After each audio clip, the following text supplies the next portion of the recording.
Buenos días a todos y todas, al quinto y al último día de la Semana de Financiamiento Climático y Sostenible de América Latina.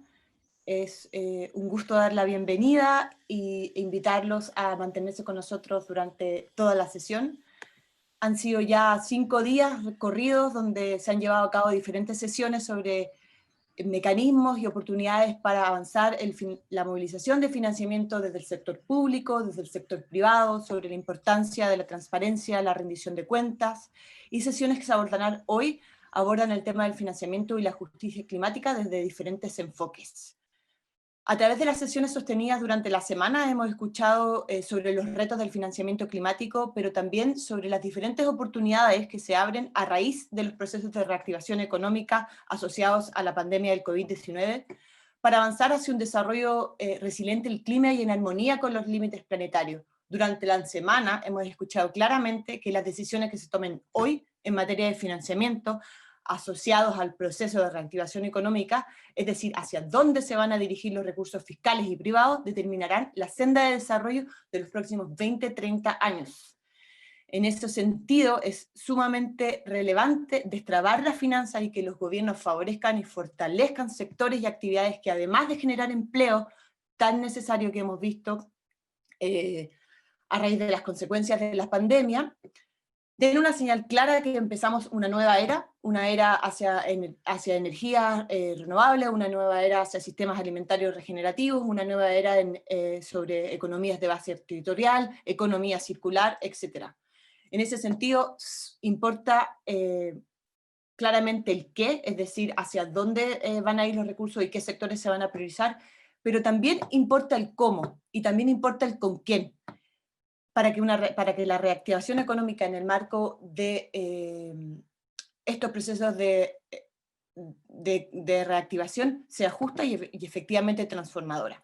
Por eso, para esta primera sesión de hoy, vamos a conversar sobre la importancia de la movilización de financiamiento con una perspectiva de justicia climática y derechos humanos e indígenas. Para eso tengo el placer de presentar a nuestros 3 invitados. Está con nosotros Belén Páez, ella es directora de la Fundación Pachamama, Belén es de Ecuador.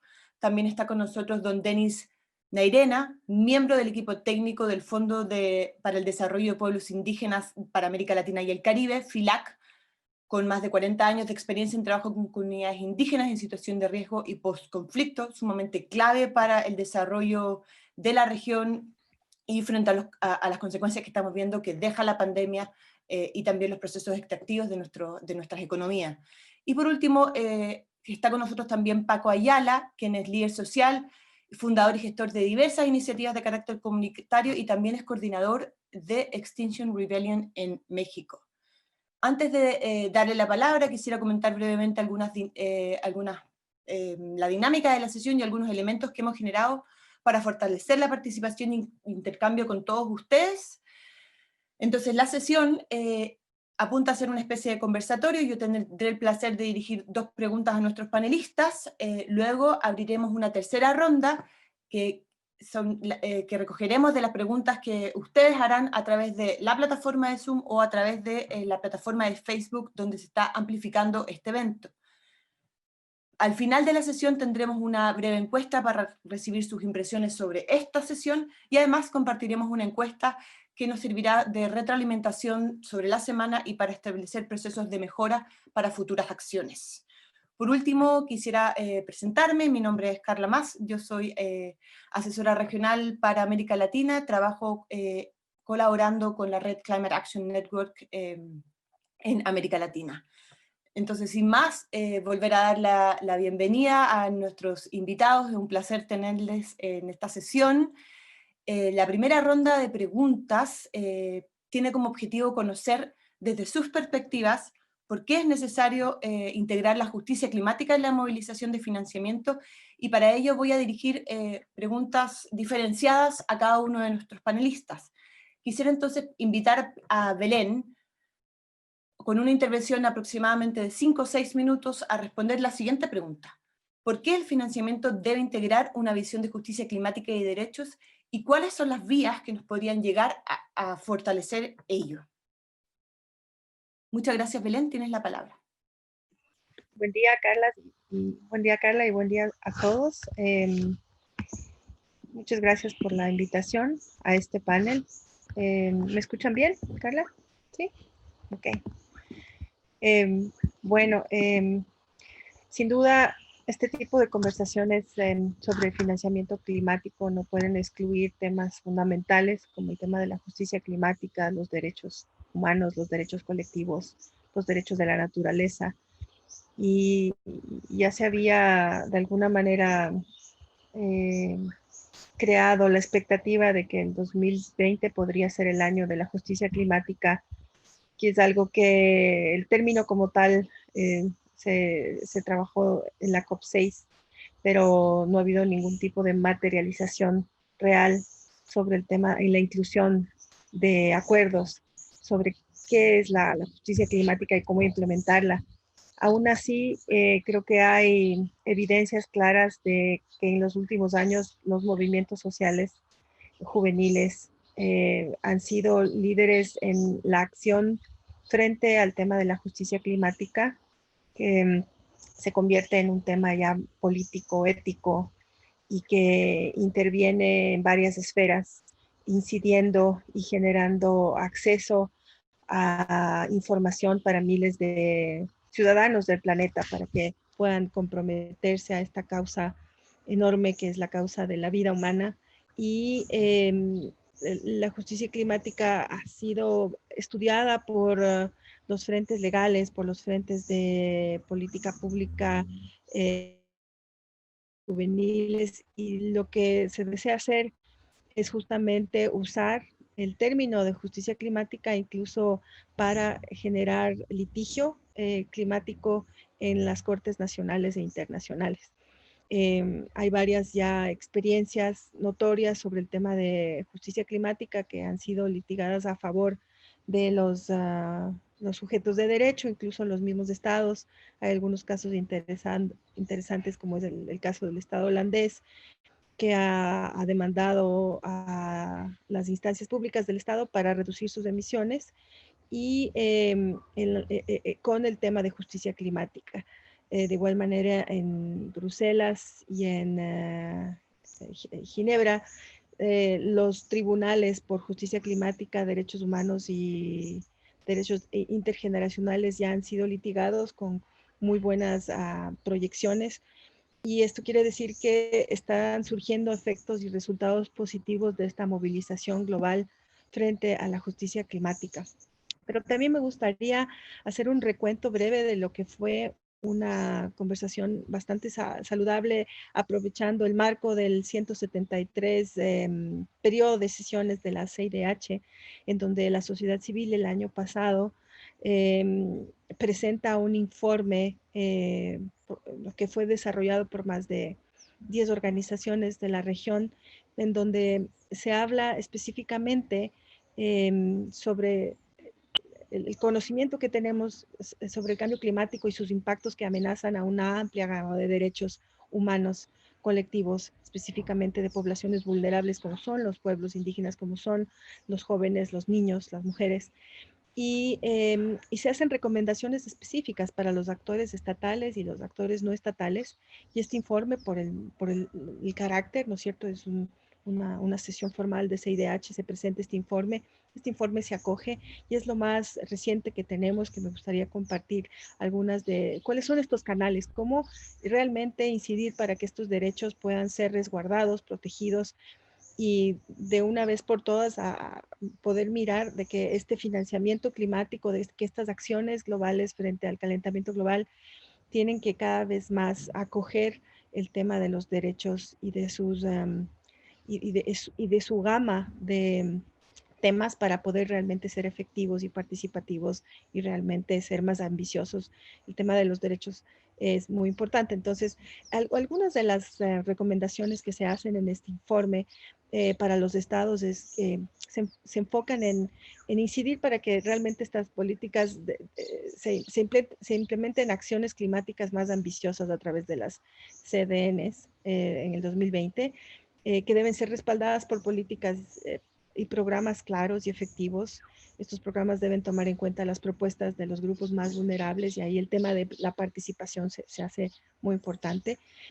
Otra de las recomendaciones de cómo hacer efectivos estos derechos frente al marco de negociaciones climáticas y de financiamiento es, sí, promulgar políticas que realmente fomenten un cambio hacia un desarrollo con bajas emisiones de los LEDs. Y por otra parte, algo en lo que se ha insistido mucho es en que se eliminen los subsidios a los combustibles fósiles y la redistribución hacia sistemas de energías limpias, asegurando la participación de los trabajadores del sector afectado e implementando programas de capacitación para la transición. Entonces, si es que nos podemos hablar de derecho, también tenemos una idea de a dónde debería ir este financiamiento. En cuanto al tema de también otras recomendaciones para el Estado son que se garanticen los impactos, que se garanticen los impactos del cambio climático y que sean considerados en el diseño y la implementación de grandes proyectos, especialmente en los sectores de energía, de transporte, de industria, grandes proyectos de conectividad. Eh, se exija a los estados incluir las implicaciones para los derechos humanos de las medidas de respuesta en el diseño de políticas económicas, incluida la fijación de precios de carbono. Y otra de las recomendaciones importantes, bueno, invertir recursos apropiados para la realización de los DESCA de todas las personas, especialmente a los más vulnerables al cambio climático, estableciendo políticas a nivel nacional y con procedimientos para la valoración de pérdidas y los daños, así como la asignación de bienes y recursos a las personas afectadas. Por otro lado, me gustaría citar algunas de las recomendaciones a los actores no estatales que son muy importantes, como son seguir los principios rectores de los acuerdos de Naciones Unidas sobre empresas y derechos humanos. Eh, Esta responsabilidad es aún más crítica y urgente en este momento frente al tema en que vivimos, y ya que sus impactos requieren que los modelos comerciales actuales se transformen fundamentalmente para evitar daños y respetar los derechos. Realmente el sector privado tiene que invertir no solamente financiamiento, pero capacidades y son desafíos enormes para que en una transición muy corta ellos puedan resolver y dar un giro a lo que se está pidiendo. Otro de las recomendaciones importantes son transformar sus modelos de negocios para alinearse con los objetivos del Acuerdo de París. Para ello deben usar la mejor tecnología disponible para reducir las emisiones en todos los puntos. Y todo esto está muy ligado al tema de derechos humanos porque son las personas de los territorios, de las comunidades, de las ciudades que están impactadas frente a estos megaproyectos de corporaciones que a veces ni siquiera tienen jurisdicciones o no tiene, los estados no tienen manera de monitorear o de vigilar o incluso de litigar un proceso frente a una violación de derechos, porque estos contratos internacionales, este tema del comercio exterior protege la destrucción de ecosistemas y protege a estos grandes capitales. Entonces, estas son las recomendaciones que se hacen con mucha claridad. Y también se habla sobre el tema de compensar a las comunidades que han sido afectadas negativamente por sus operaciones comerciales y tomar medidas para minimizar futuros impactos negativos que sus actividades comerciales generen en estas comunidades. Por último, para las instituciones financieras, que en los proyectos... Sí, para la recomendación en derechos humanos para instituciones financieras dentro de este diálogo con CIDH es que los proyectos que se pretenden financiar se garantice efectivamente la protección ambiental y social, que se considera el cambio climático como una problemática en las decisiones de la inversión, cumplir con los principios sobre las obligaciones climáticas de la empresa, particularmente en la evaluación del riesgo de activos de desuso, revelando su cartera de inversiones y estrategia de inversión a la luz de la amenaza del cambio climático, y crear mecanismos de responsabilidad para las comunidades afectadas. No podemos en este momento separar la dimensión de los temas financieros, políticos, sociales, culturales y de derechos humanos, pero tenemos que incidir como movimientos sociales en que estas recomendaciones, en que los acuerdos ya existentes tengan vigencia, puedan implementarse, sean transparentes y puedan estar al alcance de todos los ciudadanos para poder exigir estas normas y estos acuerdos que ya han sido de alguna manera previstos en negociaciones bilaterales y globales. Muchas gracias, Belén, por tu intervención.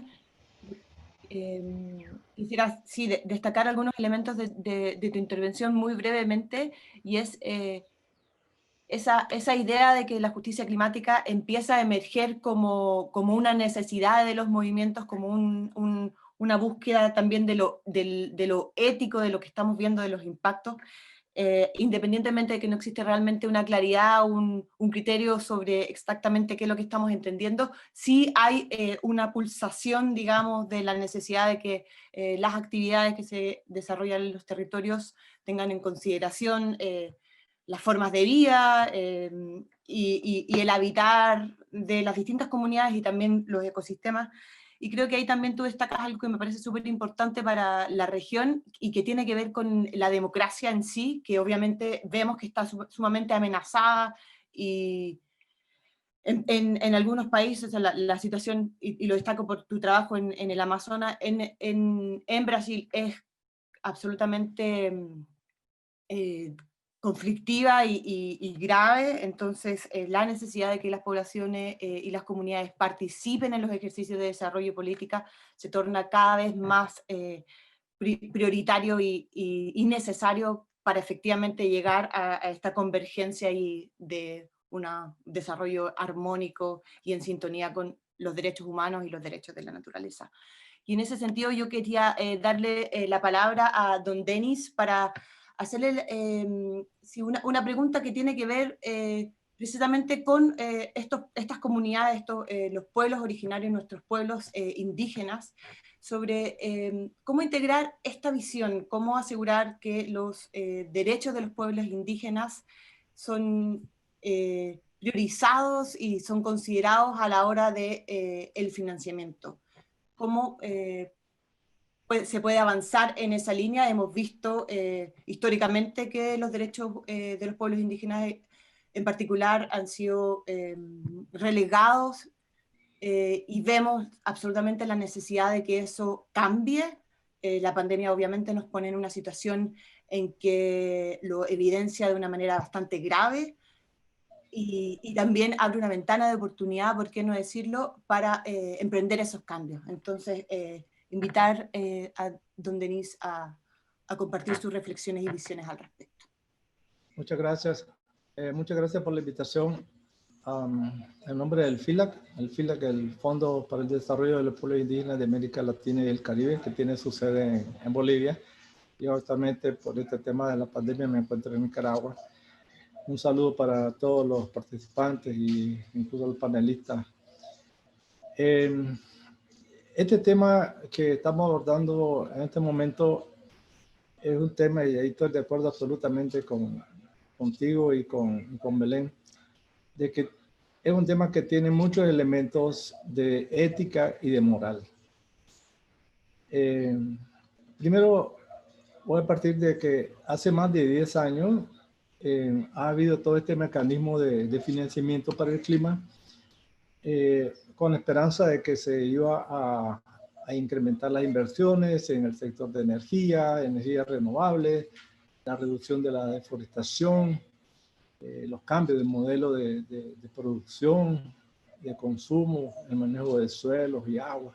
Sin embargo, después de ese tiempo, vemos que todavía no hay, en algunos casos, voluntad política para hacerlo.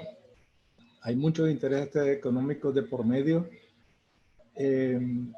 La tendencia a la reducción de emisiones de gases no es lo que se esperaba. Y siendo así, parece que vamos a ir por arriba de los 2 grados centígrados en el calentamiento. Y eso sí tiene implicaciones de ética y de moral, pues, como afirmaban ustedes. Podemos ver, por ejemplo, recientemente muy recientemente el BID, el Banco Interamericano de Desarrollo, señala que para América Latina y el Caribe, el 10% más rico de la población gana 22 veces más que el 10% más pobre. Y el 1% más rico de la población recibe más del 20% de los ingresos nacionales. Y en ese paquete, las mujeres ganan menos que los hombres y los afrodescendientes y las poblaciones y los pueblos indígenas ganan menos que el resto de la población. Pero esta es una situación que incluso se viene agravando con la presencia del coronavirus. Por otro lado, podemos ver que con el caso de las asignaciones que ha hecho el Fondo Verde para el Clima, el 40% del financiamiento otorgado a los países está como préstamo. Un poquito más del 50% está en donaciones, pero el 40% está en préstamos. Esto, ¿qué es lo que pasa? Que los países en desarrollo están asumiendo una deuda externa por un calentamiento global que no se ha provocado por ellos mismos. Sin embargo, tienen que asumir una deuda, ¿verdad? Y sumado a eso, vemos que las corporaciones, las mineras, las petroleras, con respaldo de los gobiernos, continúan socavando los recursos naturales. Y la deuda ecológica se va acumulando. Hay algunas respuestas que han venido dándose, como es los programas de red, que muchos he criticado porque no cumple con lo que se esperaba, además de que tiene restricciones para el uso de los recursos naturales que son propios de los pueblos, son propios de las comunidades. Hay también algo interesante y que es positivo, veo yo, por ejemplo, también hablando del Fondo Verde del Clima, el concepto que le llaman country ownership, que es el sentido de apropiación de parte de los estados. Sin embargo, ese sentido de apropiación lo están teniendo los estados y lo están concentrando en los estados, pero no se, como mencionaste antes, no se democratiza, no se hace parte al resto de la población de lo que se está haciendo con esos fondos. Entonces, desde la perspectiva del FILAC, vemos que sí hay muchos elementos de ética y moral en este sentido. Nosotros hacemos un llamado a recurrir a los salvaguardas del Acuerdo de Cancún en primera instancia, para que da la pauta y que enfoca en los derechos humanos de los pueblos indígenas. También vemos la necesidad de asegurar fondos para la legalización, la formalización de la tenencia de la tierra y los territorios en las comunidades y en los pueblos indígenas. Teniendo la legalidad sobre los territorios, hay una mayor capacidad, y eso está demostrado, por muchos estudios está demostrado que hay mejores elementos para la gobernanza territorial y para el manejo de los recursos naturales desde la comunidad. También un elemento crítico y que se maneja muy poco desde las instancias de los estados, a pesar que tienen el compromiso, es sobre el consentimiento previo, libre e informado. Los estados han suscrito, muchos estados han suscrito el convenio 169 de la OIT, que establece este proceso. Sin embargo, no todos los funcionarios, no todas las instancias de los gobiernos conocen de este mecanismo. Hay muchos técnicos en este tema. Y los técnicos son excelentes técnicos en el tema de agronomía, de agricultura, de bosque, de ecología. Sin embargo, presenta un vacío en cuanto al conocimiento de los derechos de los pueblos indígenas. Y esa es una gran limitante. Entonces, una de las tareas que el FILAC ha abordado es capacitar desde las instancias de los estados a ese personal que está ligado a estos procesos para que conozcan que existen estos mecanismos, incluso nacionales. Hay leyes, hay mecanismos nacionales y los conozcan desde su propia nacionalidad, pero también en el marco del derecho internacional.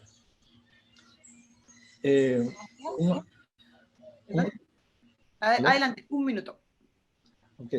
Un llamado que también hacemos es recoger, aunque fue en 2015, pero todavía sigue vigente, la tercera conferencia internacional sobre la financiación para el desarrollo, que reconoce la necesidad, la utilidad de reconocer, de poner en práctica los conocimientos tradicionales, las innovaciones, las prácticas indígenas y de las comunidades locales para asegurar el bienestar y los medios sostenibles.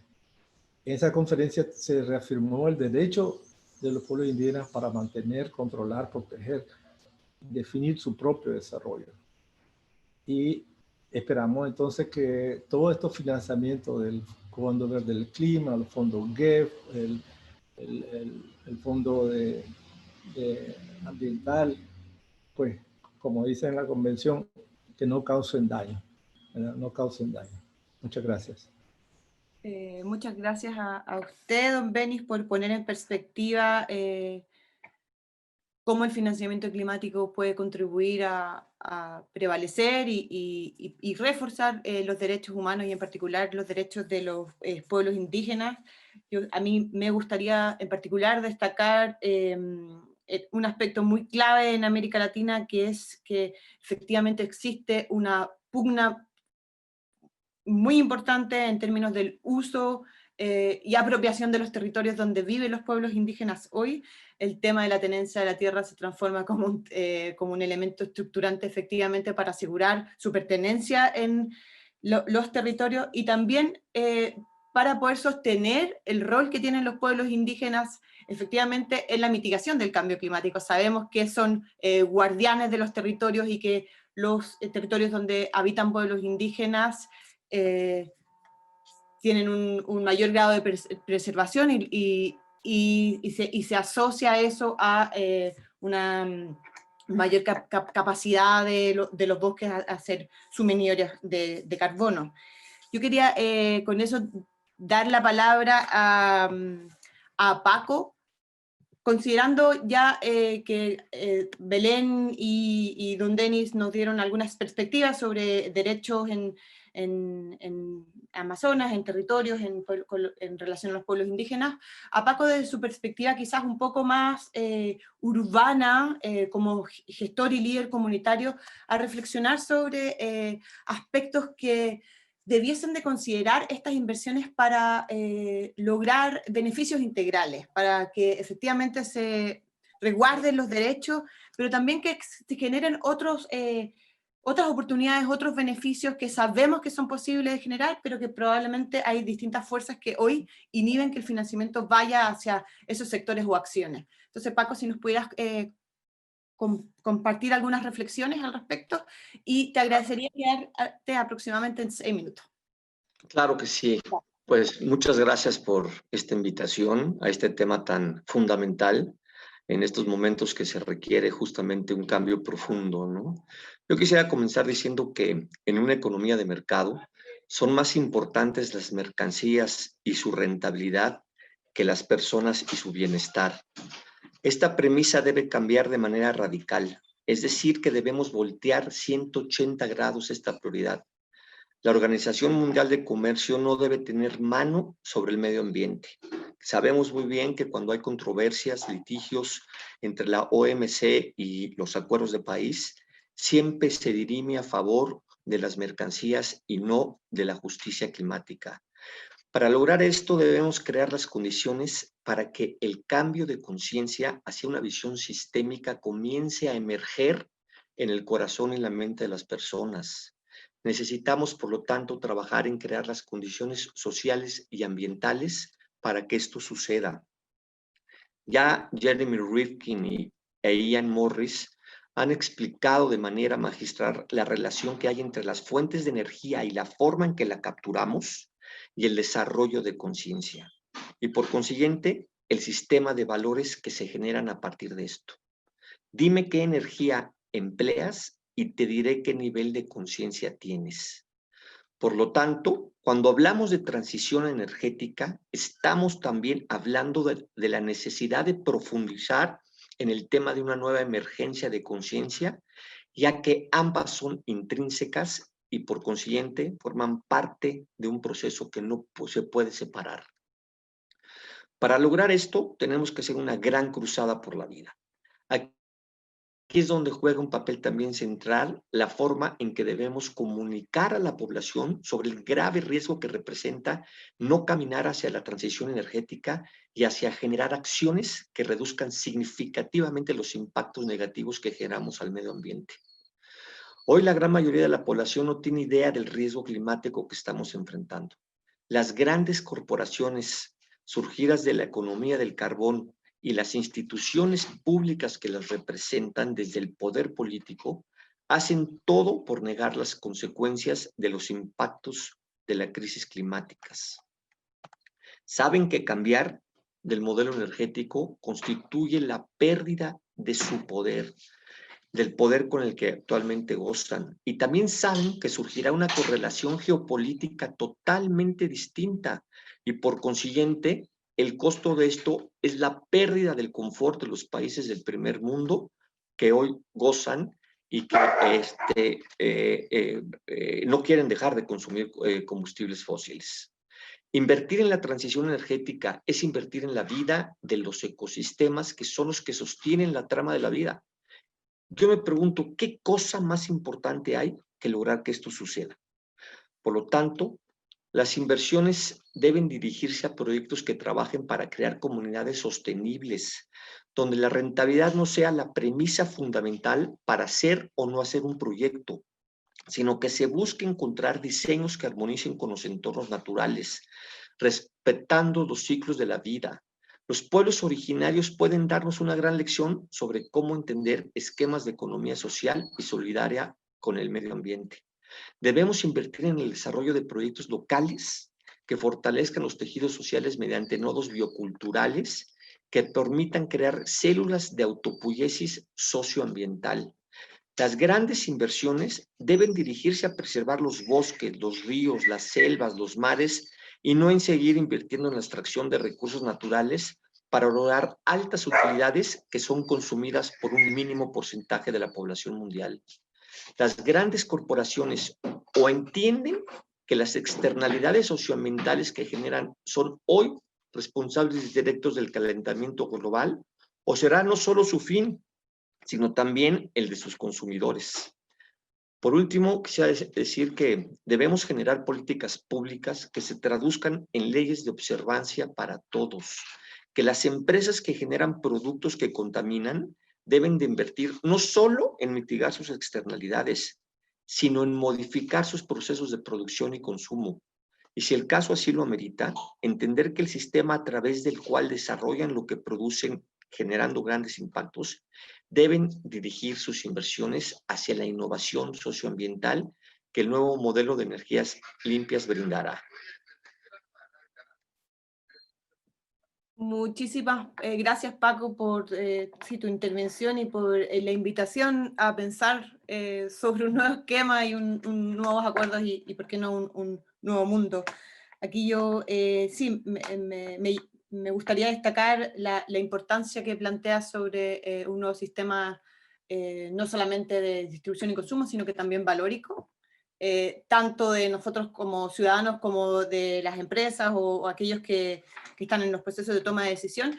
Y sí, destacar un concepto que tú mencionas y que se ha trabajado a lo largo de las diferentes sesiones que yo he tenido la oportunidad de asistir durante esta Semana de Financiamiento Climático y Sostenible, y es el tema de rentabilidad, porque la rentabilidad es un acuerdo de alguna manera, es un acuerdo social, y nosotros como sociedad hemos permitido que la rentabilidad no incorpore lo que entendemos hoy como externalidades negativas, que deberían tener un costo concreto y monetario muy claro, a todas aquellas empresas, industrias contaminantes y, por qué no decirlo claramente, a la industria de los combustibles fósiles. La contaminación y los perjuicios sociales y ambientales que esa industria ha generado y genera debe de ser contabilizada en las cuentas. Hoy eso no es así, pero probablemente si avanzamos hacia esos sistemas, la rentabilidad de esas industrias bajaría bastante.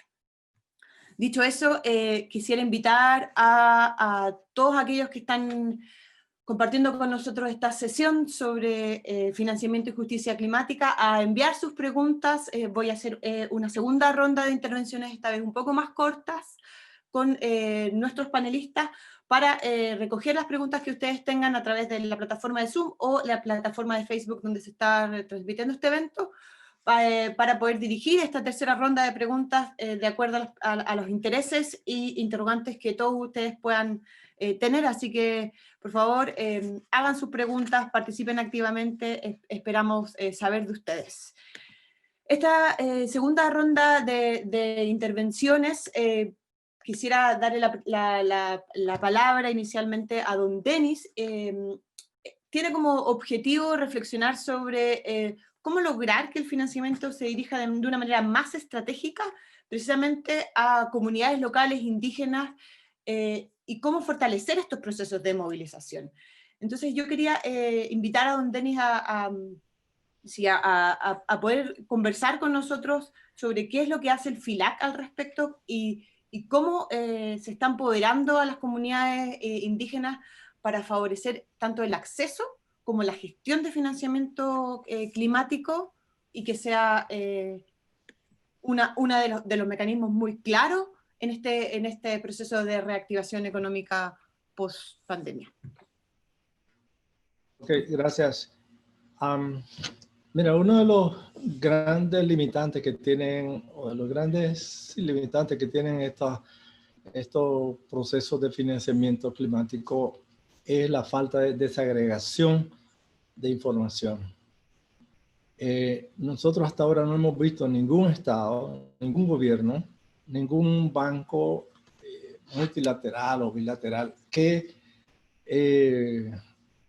indique cuánto del financiamiento que están dirigiendo a los países para las finanzas del clima, ya sea en mitigación o en adaptación, cuánto de eso está dirigido a los territorios indígenas. Eso es una realidad. Si uno no tiene esa información, uno no sabe en qué medida se va a impactar en estos sitios, en estos territorios. Para ese sentido, a finales del 2018, el FILAC, con financiamiento de la FAO, el FILAC promovió la creación de una red de especialistas indígenas para la finanzas del clima. Entonces, hay una persona por país, son 19 países, que tiene un especialista sobre esta temática, con la idea de darle transparencia a los flujos financieros que están llegando a los países. Y de eso, cuánto está en adaptación, cuánto en mitigación, cuánto va para los pueblos indígenas, a los territorios indígenas, a las comunidades. Eso estaría en consonancia con el principio de la justicia climática. Y apoyaría los procesos de participación plena y efectiva de los pueblos indígenas. Serían procesos donde ellos pueden tomar decisiones y tener información transparente en conjunto con los estados. Ahí sí tendríamos entonces el concepto que está impulsando el Fondo Verde del Clima, de apropiación del país, de ownership. Ahí. Existe el Acuerdo de Escazú, que pocos estados han firmado en América Latina, pero es un acuerdo que permite acelerar ese proceso de transparencia de la información, el acceso a la información. Sin embargo, parece que todavía muchos estados no quieren soltar no quieren abrir esa ventanilla. El financiamiento para el clima, desde el FILAC nosotros lo vemos que puede ser útil para proteger los derechos, las culturas, las tierras, los territorios. Hay unos estudios recientes que han encontrado la alta relación entre lo que es la tenencia, el derecho de tenencia, la titularidad de la tierra y territorio, esto como un derecho colectivo en cuanto a los territorios. Ese derecho a la tenencia, esa regulación, está altamente relacionada con la conservación de los bosques. Cuando uno superpone, y esto también está ampliamente demostrado, cuando uno superpone los mapas donde hay presencia de pueblos indígenas, coincide absolutamente con las áreas donde hay la mayor cantidad de bosques y mejor conservados. Entonces, hay una alta relación entre la tenencia, la conservación, la utilidad racional de los recursos, bosque, agua, suelo, también con la capacidad de captura de carbono, con la biodiversidad. Hay una íntima relación entre todos estos elementos. Y aquí viene algo relacionado con el coronavirus. Es de que si estamos controlando en los territorios el acceso de terceros a los territorios, incluyendo compañías, corporaciones, particulares, colonos, invasores, también estamos haciendo una lucha contra enfermedades zoonóticas. Si se reducieran los índices de cacería, lógicamente que vamos a impactar en reducir también ciertas enfermedades que se transmiten por animales. Cuando uno captura un venado o una escuincle, le llamamos aquí en Guatemala también, de estos animales, uno lo consume y no sabe si ese animal está enfermo. Incluso la vaca misma, los pollos, cuando uno lo consume, uno no sabe si ese animal estaba enfermo o no, ¿verdad? Y entonces, esa íntima relación hay que buscar cómo fortalecerla desde el financiamiento del clima. La relación de la tenencia, conservación del bosque, la captura de carbono y la biodiversidad. Muchas gracias. Muchas gracias, don Denis, por su énfasis, y aquí volver a destacar la importancia de la tenencia, la conservación y los atributos que ello tiene en la captura de carbono y en la preservación de la biodiversidad. También la importancia que se establece la generación de estructuras para fortalecer el acceso a financiamiento a estas comunidades, como la red de especialistas que usted comentaba en su intervención. Y por último, el tema del acuerdo de Escazú, tema candente estos días en la región, y aprovecho de pasar el dato que Argentina acaba de ratificar acuerdo de Escazú, entonces ya estamos cada vez más cerca a tener este gran acuerdo regional que claramente sienta las bases para incidir en una nueva forma de desarrollo. Quisiera pasarle la palabra a Belén, y en consideración un poco lo que comenta don Denis sobre las características que debería tener el financiamiento para los pueblos, para fortalecer el acceso a los pueblos originarios, preguntarte, de acuerdo al trabajo también que Fundación Pachamama hace en el Amazonas, ¿qué esfuerzos se están poniendo en marcha para las comunidades en ese territorio para acceder y movilizar financiamiento climático, y cómo ayudar a que esa acción crezca y prospere?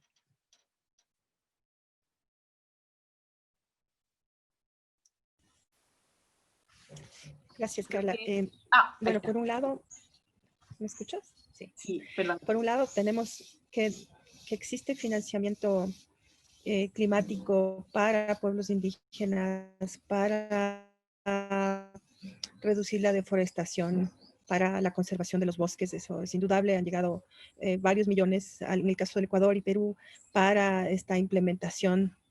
Sin embargo, hay una brecha enorme entre el financiamiento que entra a las arcas fiscales, el financiamiento que entra a la política pública, y hay también un análisis que se podría hacer de cómo este financiamiento llega a su implementación a las comunidades locales, a las juntas parroquiales, y hay muchísima atomización de los fondos una vez que llega a las comunidades, porque a pesar de que hay políticas públicas y planes y programas, hay una dispersión y no sabemos realmente si es que el financiamiento está atacando estas causas de la deforestación, está resolviendo estos problemas, está mejorando las condiciones de la vida de las personas. Y esto habría que evaluarse con el pasar del tiempo. Por otro lado, hay que recalcar que las organizaciones indígenas en la Amazonía del Ecuador por años han resistido en varios momentos muy importantes, incluso han ido a las cortes nacionales e internacionales para defender sus derechos, sus territorios, y han logrado a veces incluso fallos favorables a su territorio e incluso indemnizaciones frente a violaciones en los territorios.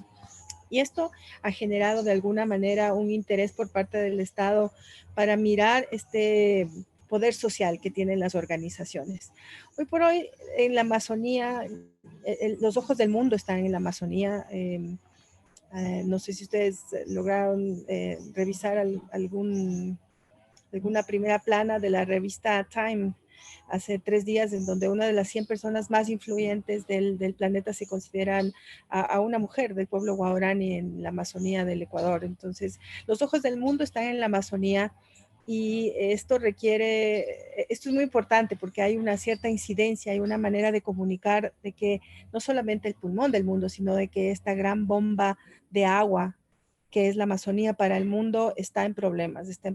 Tenemos casos impresionantes de quemas en los bosques de Brasil que se van aumentando, pero en los Andes amazónicos, por otro lado, existen muchas lluvias que deshidratan los suelos y hay muchos fenómenos ecológicos que están sucediendo en este ecosistema amazónico que está afectando también la capacidad de circular agua en el planeta. Entonces, el financiamiento que se requiere en este momento definitivamente tiene que ver con procesos de participación, con procesos de transparencia, en la creación de nuevos flujos financieros, de un fondo fideicomiso que pueda ser manejado por pueblos indígenas, por organizaciones de la sociedad civil. La opción que se ha dado con la cooperación internacional a través de pueblos indígenas para cumplir sus metas ha sido realmente importante. Y en este momento, una de las iniciativas innovadoras para la región es la iniciativa de las cuencas sagradas, territorios de vida, que pretende la conservación de más de 35 millones de hectáreas entre Ecuador y Perú. Estamos hablando de más de 30 pueblos y nacionalidades. Y lo que suma a esta iniciativa es un modelo nuevo de planificación al cual lo llamamos un plan bioregional, que tiene un enfoque de conectividad, que tiene una meta de una transición socioeconómica en la región y que aborda temas tan importantes como es el mismo tema del canje de deuda por conservación para estos países amazónicos y otros aspectos de recomendaciones macroeconómicas para las políticas de estos 2 estados. Entonces, yo quisiera simplemente cerrar diciendo que el tema del financiamiento el financiamiento existe, hay muchas brechas entre lo que entra para una política pública a una instancia del Estado y lo que realmente llega a las comunidades, y estas brechas son las que debemos ir cerrando y formulando además nuevos principios del buen vivir en la Amazonía, nuevos principios del florecimiento de las comunidades, nuevos principios para determinar cuáles son estas economías vivas que van realmente a ser los principios de esta transición socioambiental que requiere la Amazonía para poder ser protegida. Muchas gracias, Belén, por tus reflexiones y por la rica información que nos comparte. Aquí yo quisiera destacar si la iniciativa de Cuencas Sagradas, no solamente por lo que busca, sino que también por la inspiración que provee en términos de la posibilidad de articulación regional, que es algo que América Latina no ha fortalecido. De hecho, hemos fortalecido vínculos con otros territorios, otras regiones, y de cara a los procesos de reactivación económica en particular, con la visión de que sean transformadores, estas iniciativas de rearticularnos regionalmente considerando nuestras idiosincrasias, y por qué no decirlo, 8 países tienen territorios amazónicos, abre una puerta de transformación muy importante y también de protección de nuestros pueblos originarios. Con esa reflexión invito a Paco a cerrar esta ronda de preguntas y también a todos nuestros participantes a hacer sus preguntas a través del chat. Paco, a reflexionar junto con nosotros, a comentarnos tus perspectivas sobre cómo involucramos a la ciudadanía y a las comunidades a ser partícipe de esta asignación y movilización de recursos.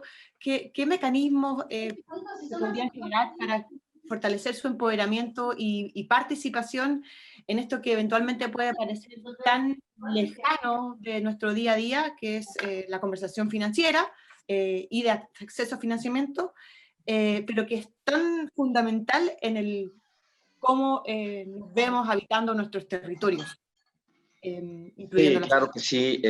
Bueno, en Extinction Rebellion México y en Huerto Roma Verde entendemos que el empoderamiento ciudadano es el motor del cambio profundo. Las grandes corporaciones y el poder político no cambiarán sus formas si no hay una ciudadanía que demande acciones claras, contundentes y constantes para frenar la crisis climática. Los ciudadanos debemos trabajar en el involucramiento de nuestros entornos locales, pues la escala de la transformación nace desde el entendimiento de conciencia que se transmina hacia nuestras comunidades más próximas y de ahí a nuestros entornos socioambientales más cercanos. Somos nosotros los que podemos hacer el cambio.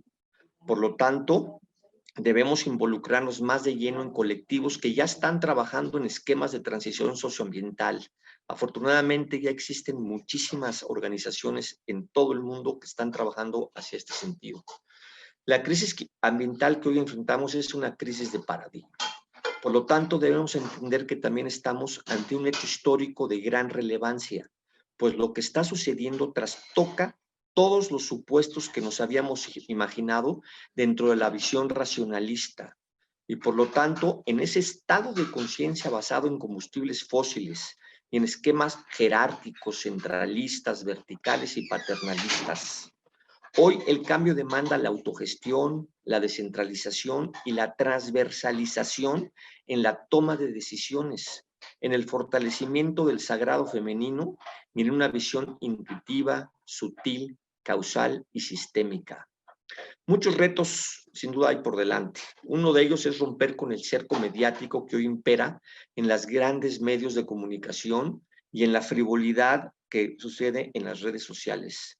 Por eso, nosotros estamos convencidos que el trabajo debe estar en todas las direcciones, pero de manera muy significativa en la acción directa que podemos hacer en nuestras localidades.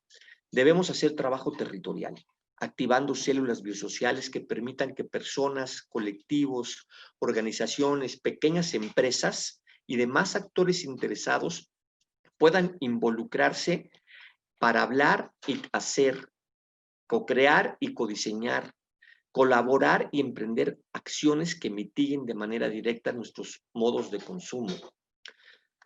Debemos trabajar en modelos de economía social y solidaria, activando mercados locales que alienten a pequeños productores a comenzar a satisfacer sus necesidades básicas, creando en zonas urbanas y periurbanas una amplia red de pequeños productores y transformadores de alimentos que se interrelacionen en cadenas de intercambio solidarios, que también trabajen en un esquema de salud comunitaria a base de herbolaria y de una visión de salud preventiva, y así se podrá ir tejiendo una nueva forma de comunidad enraizada al entendimiento de ecosistemas. El uso de energías limpias en esta nueva visión será fundamental. En ella estamos depositando la esperanza de lograr que una humanidad deje la soberbia para adentrarse al maravilloso universo de la empatía y podamos hacer de nuestros hogares espacios de autogestión empleando ecotecnias, sistemas de intercambio de productos manufacturados de manera local, creando centros comunitarios de desarrollo socioambiental y resiliencia que entiendan que sin justicia ambiental no hay justicia social. Por eso, las inversiones públicas y privadas deben dirigirse a crear este escenario de acción local. Los gobiernos deben destinar gasto público de manera urgente en crear centros ambientales que se conviertan en equipamientos urbanos y periurbanos dirigidos a generar comunidades sanas, capaces de autogenerar sus necesidades básicas. Las inversiones privadas que sean capaces de leer esta ventana de oportunidad deberán comenzar a invertir en el desarrollo de ecotecnias, en generar sistemas tecnológicos que posibiliten reducir la huella hídrica y de carbono, en generar empresas de servicios que busquen solucionar de manera local las necesidades básicas y sin duda en invertir en desarrollos inmobiliarios que reduzcan su impacto ambiental de manera significativa. Hoy ya existen ecotecnias y sistemas constructivos mucho más amigables con el medio ambiente, por lo que debemos presionar como consumidores ciudadanos que somos a que empresarios y gobiernos empleen recursos para financiar este tipo de tecnologías. Debemos, como dice un amigo, ruralizar las ciudades, hacer que los espacios públicos y las azoteas, nuestros parques, nuestros jardines, se conviertan en espacios para producir alimentos locales y en generar una infraestructura verde-azul que capte y almacene agua de lluvia, que se creen centros de compostaje y manejo de residuos sólidos de tal suerte que los recursos se transformen de manera local y regional. Por último, decir y sostener que los ciudadanos tenemos el poder de cambiar las cosas. El cambio está en dónde ponemos nuestra atención y nuestras inversiones. Dirijamos nuestro consumo a impulsar a las nuevas iniciativas de innovación que generarán una economía más empática con el medio ambiente. Muchísimas gracias, Paco, de nuevo por tu intervención y por llevarnos a este imaginario de una nueva forma de habitar que creo que muchos de nosotros podemos compartir. Yo quisiera destacar un elemento muy brevemente que siento que hace vínculo con también lo presentado por don Denis y por Belén, y que tiene que ver con esta ciudadanía demandante y actora y con agencia en sus territorios y en cómo quiere habitar. Belén lo presentaba en términos de litigios, que también tiene que ver con una ciudadanía demandante, y don Paco lo presentaba también en estas salvaguardas y estos mecanismos que se han generado para asegurar tanto la tenencia como la conservación de los territorios indígenas. Quisiera ahora entonces poder dirigirles algunas preguntas que hemos ya obtenido de los participantes, del público acá presente. Muchas gracias a todos aquellos que han dejado sus preguntas. Lamentablemente no vamos a poder contestarlas todas, pero intentaremos luego en la síntesis que se haga esta semana poder atender de alguna manera a sus inquietudes. Tengo 3 preguntas acá y voy a invitar a cada uno de ustedes a reflexionar sobre ello. Les voy a dar solo 3 minutos, por favor, tratemos de mantenernos en ese marco de tiempo para compartir sus reflexiones. Y luego de esa ronda de preguntas hay una pequeña encuesta que vamos a hacer, entonces invitar a todos los participantes, a todos los que nos acompañan a través del Zoom, a que se queden un segundo con nosotros para poder, para invitarlos a participar y recibir sus observaciones a esta encuesta muy sencilla que vamos a hacer luego de esta tercera ronda. Entonces, la primera pregunta, quisiera dirigírsela a don Denis en particular, y una pregunta que me parece sumamente interesante por lo que en ella se contiene, y dice así: ¿considera que la generación de una compensación hacia los pueblos indígenas por su afectación ambiental en su territorio es un mecanismo para occidentalizarlos?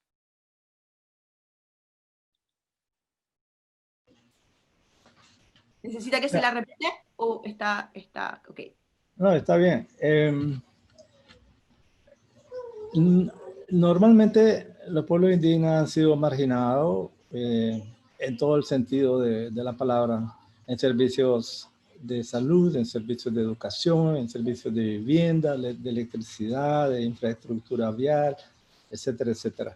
Y dentro de eso también ha sido marginalizado en el tema de financiamiento para el clima. Existe una gran dificultad para las organizaciones indígenas de América Latina a acceder a los diferentes fondos que hay para el financiamiento climático. Hay más de 100 fondos en este tema. Sin embargo, es muy difícil acceder a eso por las condiciones que demandan, que tienen como requisito esta. El financiamiento no servía para modernizar o occidentalizar a los pueblos indígenas, porque es lo que los pueblos indígenas están haciendo en el ambiente, lo han venido haciendo por centenas de años. Simplemente una compensación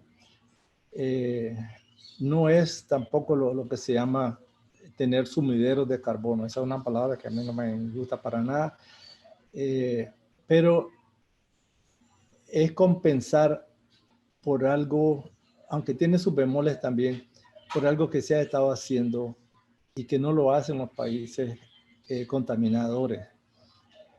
Los países industrializados o contaminantes son los que emiten, y ellos están tratando de pagar a los países en desarrollo, y específicamente donde están los bosques, están tratando de pagar cuotas para quitar esa culpabilidad de ensuciar el ambiente que están teniendo los países, las industrias. En ese sentido, hay una limitante que también uno dice, ok, si yo conservo mi ambiente, si yo conservo esto, me impiden hacer otras iniciativas, otras inversiones que me pueden tener una mejor calidad de vida en salud, en educación, en infraestructura, de lo que mencioné antes. De tal manera que no se trata de vivir de la manera más rústica, si se puede usar la palabra, pero vivir con comodidad, vivir bien. En América del Sur se utiliza este término, el vivir bien, el vivir en consonancia, en coordinación con el ambiente, con el cosmos, con todo lo que le rodea. Porque el ser humano es interpretado como un elemento más del todo el ambiente, ¿verdad? No es el ser humano un eje sobre el que gira el resto de recursos. El ser humano simplemente es uno más en este sistema. Una visión holística donde se trata de eso, hacer uso racional, moderado de los recursos existentes. El financiamiento puede ayudar a eso y puede ayudar a mantener la sostenibilidad de esos recursos, del suelo, del agua, del bosque, de la biodiversidad misma. Muchas gracias. Muchas gracias a usted. La siguiente pregunta voy a dirigírsela a Belén. Belén, esta es la pregunta que pudimos obtener de nuestros participantes, de la gente que nos acompaña, es ¿cómo es posible integrar a los pueblos indígenas y fortalecer sus capacidades para que sean gestores del desarrollo sostenible? A mí me da mucho gusto que en estos últimos años los procesos de participación, los procesos de toma de decisiones, las estructuras del movimiento indígena amazónico especialmente se han fortalecido de una manera acelerada y con un liderazgo que ha logrado trascender los países y ha logrado estar en todas las discusiones globales sobre cambio climático, bosques, derechos. Y esto es lo que se proyecta en el próximo tiempo, ¿no? Una amplitud para posicionar a más líderes y lideresas en todos estos espacios. Hay un fuerte acompañamiento de ONGs y de aliados que están impulsando justamente la formación de capacidades que puedan permitir a los líderes indígenas estar en estos espacios tan importantes. Y es importantísimo también mencionar que, no sé si soy yo, déjame un ratito. Es muy importante también mencionar que estos procesos de capacidades están enfocados, por un lado, al tema de derechos, de formación en derechos y en negociaciones internacionales, en financiamiento climático, y por otro lado, todo el tema del conocimiento ancestral frente a la pandemia nos ha demostrado que ha sido magnífico, cómo el manejo de esa sabiduría ancestral se ha digamos, esparcido y ha convertido en un eje muy importante para enfrentar la pandemia. Esto quiere decir que este conocimiento sobre plantas, sobre biotecnología, sobre la bioeconomía, es una fuente real para que en torno al tema de implementación de actividades y de financiamiento climático, este es uno de los temas más importantes. Mejorar las condiciones de vida de las poblaciones, reforzar en el tema de soberanía alimentaria y la salud, desde esta sabiduría ancestral que hoy con la pandemia queda muy claro que existe y que está muy vivo entre el movimiento amazónico. Entonces, creo que es un tema de mirarlo entre un espacio internacional. Hay líderes y lideresas, hay voceros que están desde las cortes nacionales, internacionales, hasta la negociación local, desarrollando capacidades y tecnología propia para poder implementar esta transición a un modelo del que hablaban los colegas. Muchas gracias, Belén, por tu intervención. Voy a pasar rápidamente a la última pregunta del público para luego invitarlos a todos a responder la encuesta que va a aparecer en pantalla. La pregunta es para ti, Paco, es la última pregunta. Una pregunta dice así.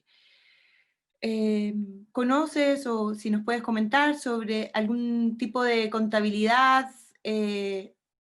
gubernamental para que se incluyan los costos ambientales, entendidos hoy me imagino como externalidades, y si conoces algún ejemplo concreto de ello?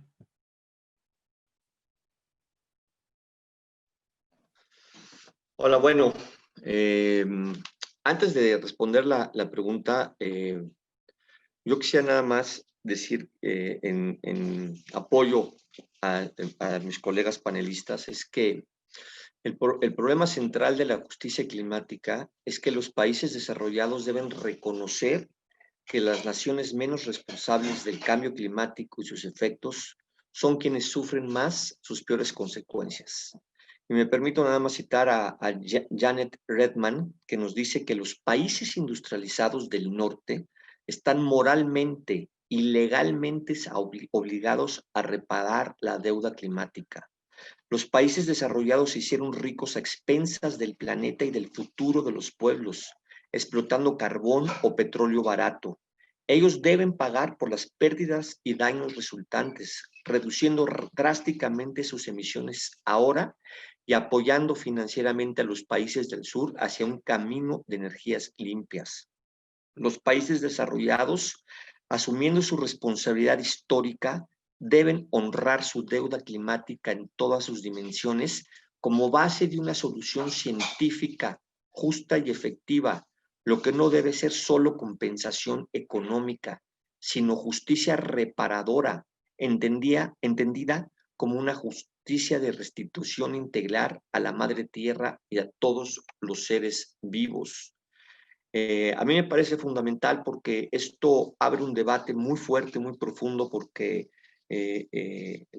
las deudas externas que hoy padecemos todos los países del mal llamado tercer mundo, pues deberían de ser inmediatamente canceladas. No es posible que sigamos, además de siendo los que estamos destruyendo nuestros sistemas de vida y nuestros entornos, además pagando por financiamientos que concede el Banco Mundial y el Fondo Monetario Internacional dirigidos a generar infraestructura extractivista. Eso ya no lo podemos seguir permitiendo.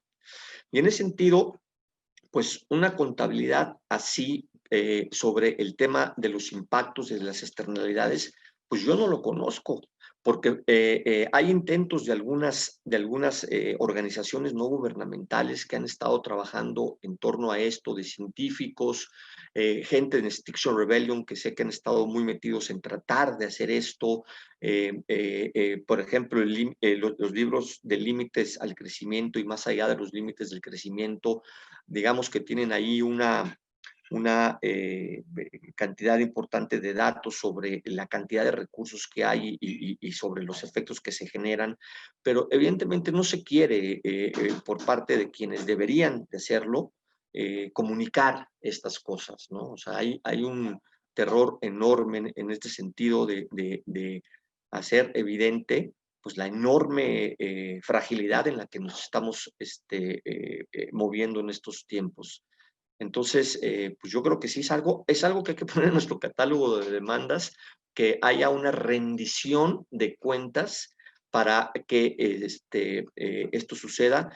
Y hay empresas que empiezan a moverse un poco en el tema de las externalidades. Hoy tenemos algunas grandes corporaciones que ya se dieron cuenta que tienen que pues, hacerse corresponsables, pero no lo están haciendo desde una base legal, lo están haciendo desde una base de estos temas de responsabilidad social que manejan, pero deberíamos exigir que las grandes contaminadoras, pues sí, efectivamente, paguen e inviertan en proyectos que regeneren nuestro medio ambiente.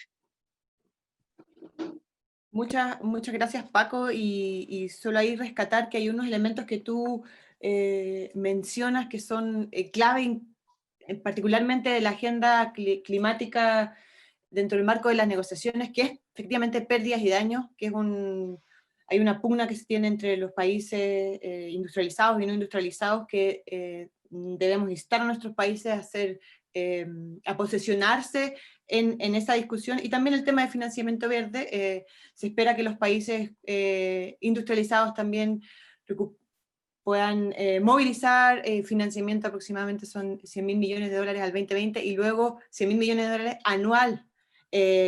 En la COP26 en particular se espera discutir sobre el financiamiento de largo plazo de cara al 2025 en adelante. Entonces es un tema muy candente de la discusión internacional y muy relevante para nuestros países y para nuestras comunidades, claramente. Ahora quería pedirles a todos que nos ayuden con su respuesta a la pregunta que vamos a hacerles a todos y que vamos a poner en pantalla. No sé si ya podemos poner la pregunta.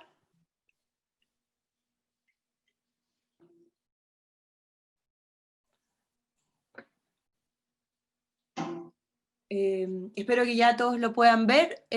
La pregunta dice así: ¿consideras que la movilización de recursos en América Latina tiene un enfoque de género, de derechos humanos, indígenas e intergeneracionales y que velan por la justicia climática? La respuesta es sí. Las posibles respuestas son sí, no, no lo sé.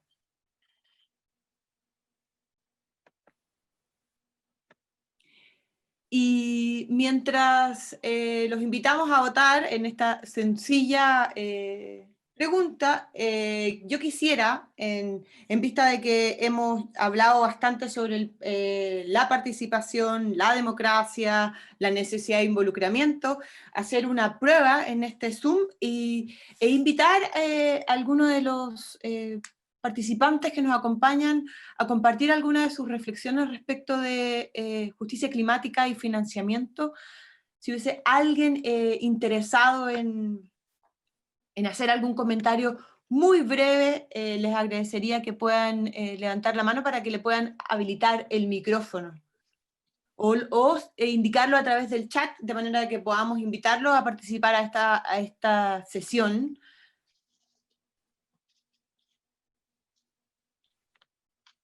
Pues mientras les voy contando que, bueno, la mayoría de las personas que han contestado la encuesta indican que no, que efectivamente la movilización de recursos en América Latina carece de enfoque de derecho, ya sea humano, indígena o intergeneracional. Acá, entonces, invitar, perdón si alguien que está llevando el componente técnico me puede ayudar a invitar a una de las personas que ha indicado que tiene interés de hacer una intervención acá, y solamente reforzar la idea de que efectivamente una ciudadanía demandante, activa y participante es clave para los ejercicios de transformación en los que estamos invitados a hacernos parte, ya sea por activación o por consecuencia. Paula, Entonces, tu micrófono está abierto. Perfecto, Paula, tienes la palabra y si puedes ser muy breve en tu intervención. Antes de darte la palabra, Paula, yo sé que algunos de nuestros panelistas tienen que retirarse, entonces un abrazo fraterno a Paco Ayala de Extinction Rebellion, Belén Páez de Fundación Pachamama y Denis Mairena de el Fondo Indígena para América Latina y el Caribe. Si nos pueden acompañar hasta el final, fantástico. Si tienen que retirarse, muchas gracias por participar de esta sesión y seguimos todos en contactos. Entonces, Paula, tienes la palabra.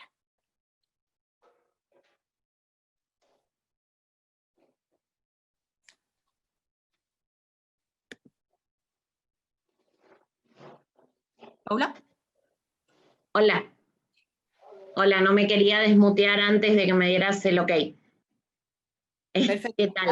La verdad es muy, muy interesante. Veo que Argentina se sumó al proyecto y no estaba todavía decidido. Lo escuché hoy, que lo avisaste vos.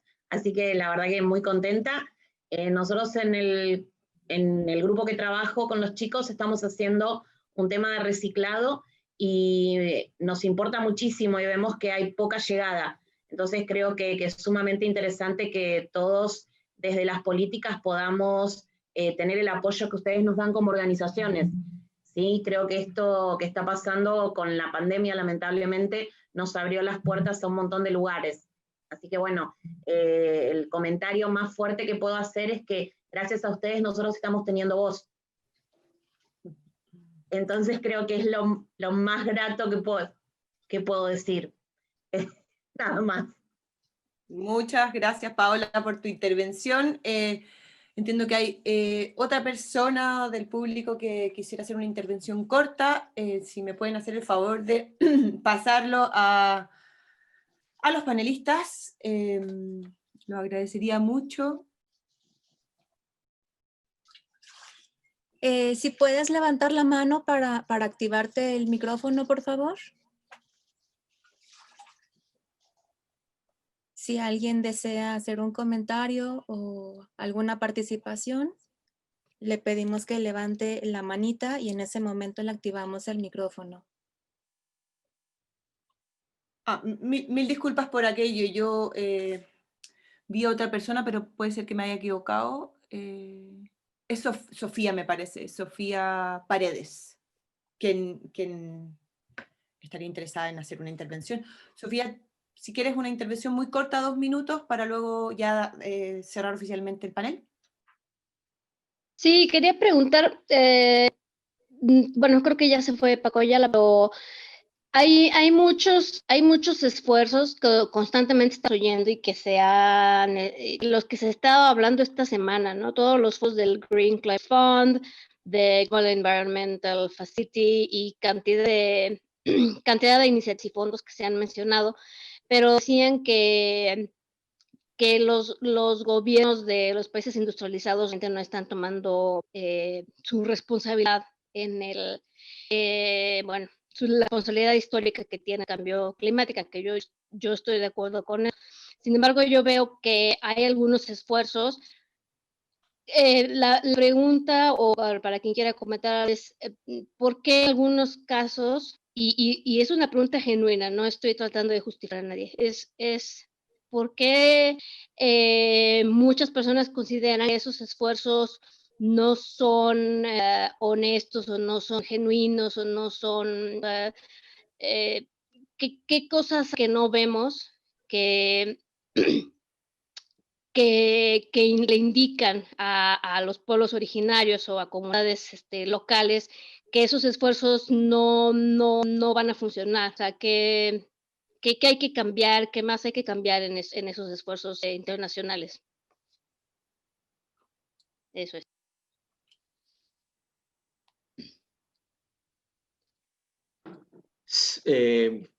¿Puedo? Perdón, sí, con esa intervención, muchas gracias, Sí Sofía. estás, qué bueno, gracias. Sí. Perdón, antes de darte la palabra, Paco, con la intervención de Sofía también quisiera invitarlos a sus últimas reflexiones, tanto a Paco Belén como a don Denis, si es que están aquí presentes, y nuevamente darle muchas gracias por estar con nosotros en esta sesión. Luego de esta pequeña ronda de intervenciones, ojalá que sea muy sucinta, ya vamos a cerrar. Sí, pues muy brevemente decir que voy a poner nada más un dato para que veamos la magnitud de las asimetrías que existen en relación a la responsabilidad de la crisis climática. Somos alrededor de 7.800 millones de habitantes. De esos 7.800 millones de habitantes, 550 millones son responsables o somos responsables del 65% de la emisión de gases de efecto invernadero. Ese porcentaje está constituido por todas las élites de todos los países y las clases medias de Estados Unidos y de Europa. O sea, sí hay una responsabilidad muy clara. Me comentaban aquí que en los acuerdos de París se habían ido a firmar nuestros gobiernos de América Latina la cancelación el reconocimiento de que no pueden demandar esa cancelación de deuda. Pues claro, pues son esas élites, estas élites profundamente corruptas, entregadas al favor de las grandes corporaciones, las que controlan el destino de nuestras naciones. Pues ¿cómo no van a firmar eso? Claro que eso es lo que firman, porque al final son los grandes beneficiados también de esta asimetría. Entonces, esto tenemos que hacer una gran movilización. Yo decía en un principio que tenemos que hacer una gran cruzada por la vida, porque lo que está en riesgo es la existencia de la vida en el planeta, de nosotros y de muchísimas especies de plantas y animales. O sea, estamos en un punto de quiebre fundamental. No, estamos hablando ya de 10, 20 años gravísimos. Entonces, yo creo que sí es importante que reflexionemos en torno a esto y en modificar de lleno la manera en que los países del mal llamado primer mundo deben de pagar esto que han ocasionado. Gracias, Paco, y aprovecho de preguntar solo si tienen alguna reflexión. Tenemos 30 segundos para cada uno, lamentablemente, don Denis y Belén, para poder ya dar paso a la preparación de la siguiente sesión.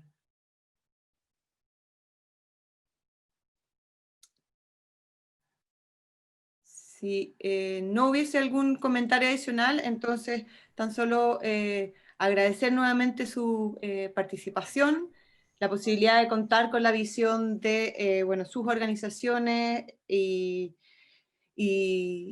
la complementariedad que se generó acá en la conversación. Perdón si hay alguien que está sumando. Voy a entonces cerrar esta sesión e invitar a todos aquellos que están en el Zoom y siguiéndonos a través de la plataforma de Facebook a quedarse, porque en 15 minutos más inicia la siguiente sesión en este día tan importante sobre financiamiento y justicia climática. Muchas gracias a todos y bueno, sigan en este canal. Gracias, Carla. Gracias, Denise, Paco. Qué gusto verle. Que estén muy bien.